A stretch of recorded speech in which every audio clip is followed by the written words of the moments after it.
Non ho neanche fatto i conti, perché siccome che per principio io non andrò a sottoscrivere. Questa è la convinzione del vicepresidente dell'associazione più numerosa di piccoli azionisti di Veneto Banca. Renato Barzi, storico vicepresidente della Banca del Piave e dell'Ivenza, è convinto che quel 15% di ristoro sia come accettare la carità. L'adesione pare buona.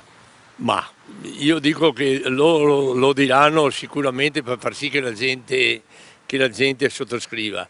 Noi come associazione abbiamo detto andate negli uffici preposti, nelle filiali, vi fate fare i conteggi, poi quando tornate a casa vi fate i bei conticini, magari con i familiari o qualche altro amico di competenza e avete tempo fino al 15 di marzo per decidere. Più o meno lo stesso discorso di ieri dell'Associazione dei Consumatori, che ha riunito oltre 500 risparmiatori della Banca di Montebelluna, pronta a sostenere ogni azione legale per ottenere il valore d'acquisto dell'azione. Azionisti delusi, che non credono nemmeno alle voci che darebbero imminente l'offerta di titoli della banca garantiti dallo Stato come ulteriore rimborso, pur di fermare la pioggia di citazioni in tribunale. Non lo so, perché se lo Stato veramente potrebbe garantire, come che nella Costituzione dovrebbe fare veramente un passo da gigante per garantire veramente i risparmiatori di dar dietro i soldi che hanno perso. Intanto, da vicepresidente, annuncia lo scioglimento dell'associazione, con la prospettiva di fondersi con le altre associazioni per fare massa critica. E a proposito di fusioni, è caustico il giudizio su quella in corso tra Veneto Banca e Popolare di Vicenza.